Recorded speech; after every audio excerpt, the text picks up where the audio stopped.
ఈరోజు మన క్లాస్లో వచ్చేసి 6th class English new text book సంబంధించి 7th unit doctor B R Ambedkar లెసన్కు సంబంధించి మనం ఈరోజు వొకాబులరీ మరియు గ్రామర్ గురించి తెలుసుకుందాం. ముందుగా వొకాబులరీ గురించి తెలుసుకుందాం. Vocabulary. Read the following sentences, circle the wrongly spelled words and right the correct spelling. ఇక్కడ ఇచ్చిన సెంటెన్సెస్ని చదివి స్పెల్లింగ్ అనేది తప్పుగా ఇవ్వబడిన వర్డ్ని సర్కిల్ చేసి వాటికి కరెక్ట్ స్పెల్లింగ్ రాయండి అని చెప్పటం జరిగింది. ఫస్ట్ సెంటెన్స్ వచ్చేసి అంబేద్కర్స్ అచీవ్మెంట్స్ ఇన్స్పైర్ అస్. ఇక్కడ వచ్చేసి అచీవ్మెంట్స్కి స్పెల్లింగ్ అనేది తప్పుగా ఇవ్వడం జరిగింది. అచీవ్మెంట్స్ యొక్క స్పెల్లింగ్ వచ్చేసి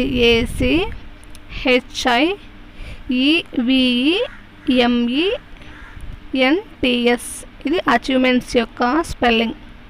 నెక్స్ట్ సెంటెన్స్ వచ్చేసి అన్టచబిలిటీ ఈజ్ ఇన్హ్యూమన్. ఇక్కడ అన్టచబిలిటీకి స్పెల్లింగ్ అనేది రాంగ్గా ఇవ్వటం జరిగింది. అన్టచబిలిటీ యొక్క స్పెల్లింగ్ వచ్చేసి UNTOUCHABILITY.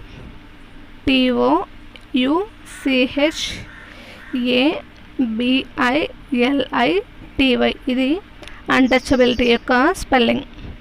నెక్స్ట్ థర్డ్ సెంటెన్స్ వచ్చేసి Baba Saheb was a వెరాషియస్ leader. ఇక్కడ వెరాషియస్కి స్పెల్లింగ్ అనేది తప్పుగా ఇవ్వటం జరిగింది. వెరాషియస్ రీడర్. ఇక్కడ స్పెల్లింగ్ కరెక్ట్ స్పెల్లింగ్ వచ్చేసి VORACIOUS.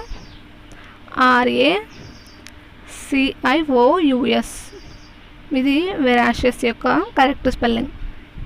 నెక్స్ట్ వచ్చేసి prepare A word map related to Ambedkar. ఇక్కడ అంబేద్కర్కు సంబంధించిన వర్డ్ మ్యాప్ని తయారు చేయండి అని చెప్పటం జరిగింది. అనగా మనకు అంబేద్కర్ అని అనుకున్న వెంటనే గుర్తుకు వచ్చేవి ఏవేవి అని అంటే ఇతడు వచ్చేసి ఒక లా మినిస్టర్, అలాగే డ్రాఫ్ట్ కమిటీ చైర్మన్, అలాగే ఇతడు PhD కంప్లీట్ చేశాడు, అలాగే MA కంప్లీట్ చేశాడు, ఇతడు ఒక ఎకనామిస్ట్, అలాగే సోషల్ రిఫరర్ అనగా సామాజిక సంస్కర్త, అలాగే ఇతడికి భారతరత్న అవార్డు వచ్చింది, అలాగే ఇతడు ఒక రైటర్. ఇంకా ఏవైనా కానీ రాసుకోవచ్చు అంటే అంబేద్కర్కు సంబంధించిన వర్డ్ మ్యాప్. నెక్స్ట్ వచ్చేసి గ్రామర్. గ్రామర్లో వచ్చేసి look at the following sentences from the lesson. Bhimrao went to a man there and said, "We are very thirsty, please give us some water." ఇక్కడ వచ్చేసి in the above sentences the words within the inverted commas are the actual words of Bhimrao. ఇక్కడ వచ్చేసి ఇక్కడ inverted కామాస్లో ఉన్న sentence అనేది భీమరావ్ చెబుతున్న actual words అనగా ఎలాగైతే చెప్పాడో అలాగే ఇక్కడ చెప్పడం జరిగింది. అంటే సేమ్ టు సేమ్, అంటే ఎటువంటి చేంజ్ అనేది చేయకుండా చెప్పడం జరిగింది, అంటే యథావిధిగా. It is called direct speech. దీన్ని మనం డైరెక్ట్ స్పీచ్ అని అంటాము. When the words are told by someone to some other person as shown below, it is called indirect speech or reported speech. ఇక్కడ వచ్చేసి పదాలు అనేవి ఒకరు చెప్పిన వాటిని ఇంకొకరు చెప్తే అటువంటి వాటిని వచ్చేసి ఇండైరెక్ట్ స్పీచ్ అని అంటారు. ఇక్కడ వచ్చేసి ఒకరు చెప్పిన దాన్ని ఇంకొకరు చెప్తే దాన్ని indirect speech or reported speech అని అంటారు. Bhimrao went to a man there and said that they were very thirsty and requested him to give them some water. ఇక్కడ వచ్చేసి పైన డైరెక్ట్ స్పీచ్లో ఇచ్చిన సెంటెన్స్ని ఇక్కడ ఇండైరెక్ట్ స్పీచ్లోకి మార్చడం జరిగింది. అనగా భీమ్రావ్ చెబుతున్నటువంటి మాటలని మనం ఇక్కడ వేరే వారికి చెప్పడం.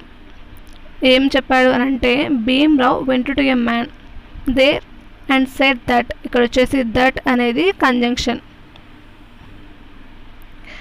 They were very thirsty and requested him to give them some water. ఇక్కడ వచ్చేసి పైన ఉన్న సెంటెన్స్లో ప్లీజ్ అని రావడం జరిగింది. ఇక్కడ వచ్చేసి ప్లీజ్ కాబట్టి ఇండైరెక్ట్ స్పీచ్లోకి వచ్చేసరికి రిక్వెస్టెడ్ అని చేంజ్ అయ్యింది. అలాగే పైన ఉన్నటువంటి సెంటెన్స్ అనేది వచ్చేసి ఇక్కడ we are very thirsty. ఇక్కడ హెల్పింగ్ వర్బ్ అనేది ఆర్ అనేది రావటం జరిగింది ఇక్కడ డైరెక్ట్ స్పీచ్లో. ఇండైరెక్ట్ స్పీచ్లో వచ్చేసి ఆర్ అనేది వర్గా చేంజ్ అవుతుంది. ఇక్కడ వచ్చేసి ఇది డైరెక్ట్ స్పీచ్, ఇది ఇండైరెక్ట్ స్పీచ్. వీటికి సంబంధించి మరికొన్ని ఉదాహరణలు ఇప్పుడు మనం చూద్దాం. Look at the following sentences in the direct speech and indirect speech and notice the changes. ఇక్కడ వచ్చేసి క్రింద డైరెక్ట్ స్పీచ్ మరియు ఇండైరెక్ట్ స్పీచ్కు సంబంధించి కొన్ని సెంటెన్సెస్ అనేవి ఇవ్వటం జరిగింది. వీటిలో వచ్చే మార్పుని మనం గమనించాలి. ఇక్కడ వచ్చేసి statements, direct speech, indirect speech. Direct స్పీచ్లో వచ్చేసి Harika said I am reading. Harika చెప్పింది నేను చదువుకుంటున్నాను అని. ఇది డైరెక్ట్ స్పీచ్, అంటే తను చెప్పింది. ఇది ఇండైరెక్ట్ స్పీచ్కి ఎలా చేంజ్ అవుతుంది అని అంటే హారిక సెడ్ దాట్, ఈ సెంటెన్స్కి దీనికి కలపడానికి వచ్చేసి దట్ అనే కంజంక్షన్ని మనం ఇక్కడ యూజ్ చేస్తూ ఉన్నాం. Harika said that she was reading. ఇక్కడ వచ్చేసి ఐ యామ్ రీడింగ్ అనే సెంటెన్స్ షీ వాజ్ రీడింగ్గా చేంజ్ అయింది. అనగా ప్రజెంట్ కంటిన్యూస్ టెన్స్ అనేది వచ్చేసి పాస్ట్ కంటిన్యూస్ టెన్స్గా చేంజ్ అవ్వడం జరిగింది. కాబట్టి యామ్ అనే హెల్పింగ్ వర్బ్ అనేది వాస్ అనే హెల్పింగ్ వర్బ్గా చేంజ్ అయ్యింది. అలాగే ఇక్కడ ఐ అంటే ఎవరు? హారిక. కాబట్టి ఐ ప్లేస్లో వచ్చేసి హారిక అనగా షీ వాజ్ రీడింగ్ అని చేంజ్ అవ్వడం జరిగింది. నెక్స్ట్ సెంటెన్స్ వచ్చేసి Anita said I am reading. Anita చెప్పింది నేను ఈటింగ్, తింటూ ఉన్నాను. I am eating. ఇక్కడ వచ్చేసి Anita said that she was eating. Anita చెప్పింది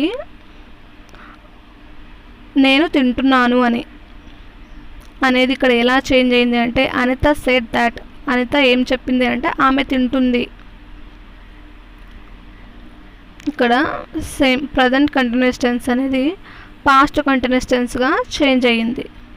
అలాగే నెక్స్ట్ సెంటెన్స్ వచ్చేసి Mohan said I am going. Mohan చెప్పాడు నేను వెళ్తున్నాను అని. ఇక్కడ ఇండైరెక్ట్ స్పీచ్లోకి వచ్చేసరికి Mohan said that he was going. ఇక్కడ ఐ యామ్ గోయింగ్ అనేది హీ వాస్ గోయింగ్గా చేంజ్ అయ్యింది. నెక్స్ట్ వచ్చేసి యాక్టివిటీ ఆన్ రిపోర్టెడ్ స్పీచ్. ఇక్కడ వచ్చేసి రిపోర్టెడ్ స్పీచ్కు సంబంధించి activity. Each student says one sentence with action. The other student will change the sentence into indirect speech. ఇక్కడ వచ్చేసి ప్రతి ఒక్క స్టూడెంట్ ఒక సెంటెన్స్ని చెప్పడం జరుగుతుంది యాక్షన్తో. ఆ సెంటెన్స్ని వేరే స్టూడెంట్ వచ్చేసి ఇండైరెక్ట్ స్పీచ్లోకి చేంజ్ చేయాలి. ఇక్కడ ఫర్ ఎగ్జాంపుల్ ఇక్కడ స్టూడెంట్ చెబుతూ ఉన్నాడు. ఇక్కడ వచ్చేసి స్టూడెంట్ ఐ యామ్ రీడింగ్. ఇక్కడ స్టూడెంట్ అనే అతను కాబట్టి హీ సెడ్ దట్. ఇండైరెక్ట్ స్పీచ్లోకి వెళ్ళేసరికి he said that he was reading. అలాగే నెక్స్ట్ సెకండ్ సెంటెన్స్ వచ్చేసి ఐ యామ్ రైటింగ్. ఇక్కడ ఆమె చదువుకుంటుంది కాబట్టి he said that he was writing. అతడు ఏం చెప్పాడు అని అంటే ఐ యామ్ డ్రింకింగ్ వాటర్. నేను వాటర్ తాగుతూ ఉన్నాను కాబట్టి ఇక్కడ he said that he was drinking water. He was drinking water. This activity may be done again by changing the students. Next వచ్చేసి exercise. Now change the conversation between Swapna and Kusuma into indirect speech. ఇక్కడ వచ్చేసి స్వప్న మరియు కుసుమ యొక్క కన్వర్జేషన్ని indirect స్పీచ్లోకి change చేయండి అని చెప్పడం జరిగింది. First వచ్చేసి కుసుమ అడుగుతుంది, are you still working on the project on Ambedkar. ఇక్కడ వచ్చేసి నువ్వు ఇంకా అంబేద్కర్ ప్రాజెక్ట్ మీద వర్క్ చేస్తూ ఉన్నావా అని అడిగింది. ఇది డైరెక్ట్ స్పీచ్లో ఉంది. ఇది ఇండైరెక్ట్ స్పీచ్లోకి చేంజ్ చేయాలంటే అడుగుతుంది కాబట్టి కుసుమ ఆస్క్డ్ స్వప్న. ఇక్కడ కంజంక్షన్ వచ్చేసి ఇఫ్ ఆర్ వెదర్ అనే కంజంక్షన్ అనేది వస్తుంది. ఇఫ్ లేదా వెదర్. ఇక్కడ she was still working on the project on Ambedkar. Working on the project on Ambedkar. ఇది ఇండైరెక్ట్ స్పీచ్లో. నెక్స్ట్ వచ్చేసి Swapna, I have already completed that project. ఇది డైరెక్ట్ స్పీచ్లో ఉంది. I have already completed that project. ఇది ఇండైరెక్ట్ స్పీచ్లోకి వచ్చేసరికి తను చెబుతుంది, అంటే అడిగిన దానికి తను రిప్లై ఇస్తుంది. కాబట్టి స్వప్న replied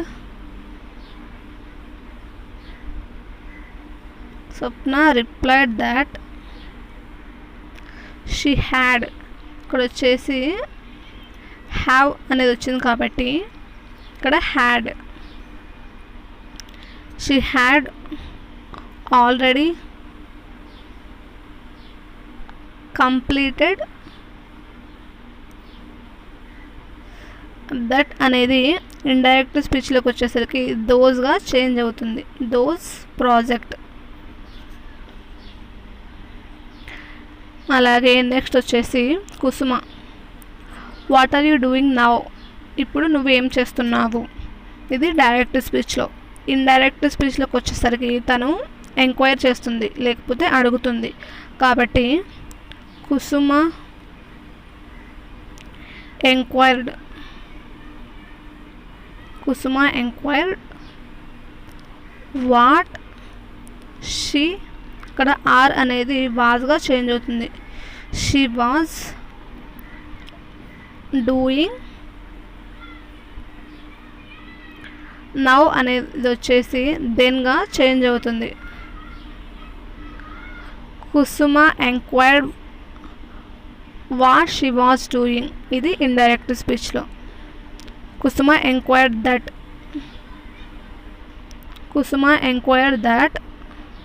what she was doing then. Next వచ్చేసి Swapna, I am working on some other project on Vallabhbhai Patel. ఇక్కడ వచ్చేసి I am working on some other project on Vallabhbhai Patel. ఇది ఇండైరెక్ట్ స్పీచ్లో వచ్చేసరికి స్వప్న రిప్లై ఇస్తుంది. కాబట్టి స్వప్న రిప్లైడ్.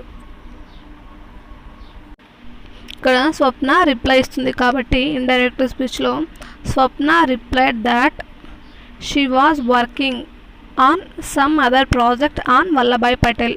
ఇక్కడ వచ్చేసి ఆర్ అనే హెల్పింగ్ వర్బ్ వచ్చేసి ఇండైరెక్ట్ స్పీచ్లోకి వచ్చేసరికి వాజ్గా చేంజ్ అవుతుంది. వీటికి సంబంధించిన ఇంకా పూర్తి ఇన్ఫర్మేషన్ వచ్చేసి మనం సపరేట్గా డైరెక్ట్ మరియు ఇండైరెక్ట్ స్పీచ్ గురించి ఒక క్లాస్లో చెప్పుకుందాం పూర్తిగా డీటెయిల్గా. నెక్స్ట్ వచ్చేసి read the following sentences from the lesson. ఇక్కడ వచ్చేసి the man replied rudely I have really been inspired by Baba Saheb. ఇక్కడ the above sentences the words rudely and really are used to describe actions.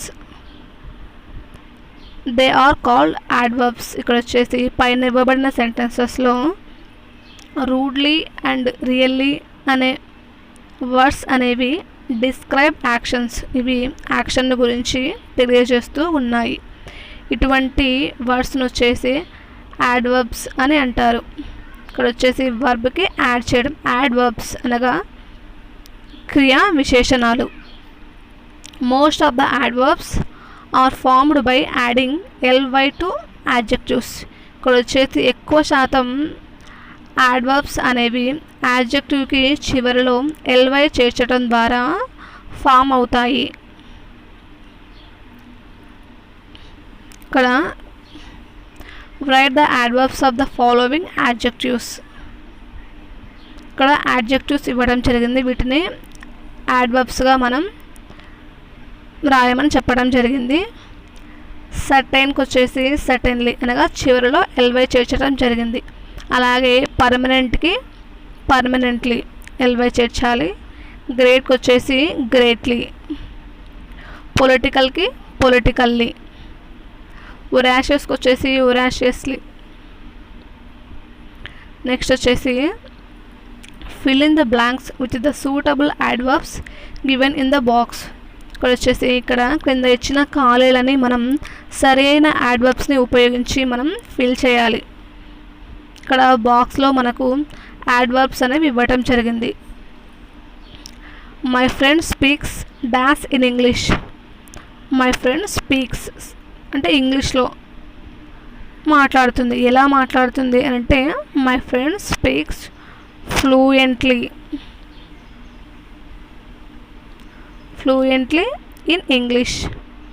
Next వచ్చేసి my grandfather dash goes to movies.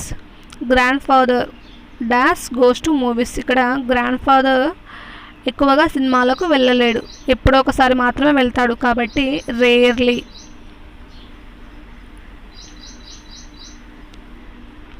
Next వచ్చేసి if you answer this question dash you will get 2 marks. ఇక్కడ వచ్చేసి question మనం కరెక్ట్గా పెట్టినట్లయితే మనకు 2 marks వస్తాయి కాబట్టి ఇక్కడ ఆన్సర్ వచ్చేసి కరెక్ట్లీ.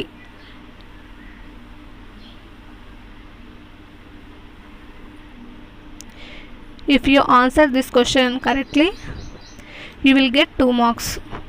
నెక్స్ట్ వచ్చేసి Venu ran dash and catch the bus. ఇక్కడ వచ్చేసి ఫాస్ట్గా పరిగెత్తినట్లయితే, ఫాస్ట్కు ఇంకా ఇక్కడ ఇవ్వబడిన చిన్న క్లూ వచ్చేసి quickly. Venu run quickly and catch the bus.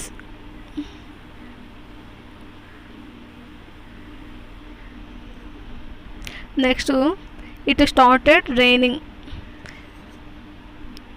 Raining అనేది సడన్లీ అంటే సడన్గా వర్షం అనేది కురుస్తుంది.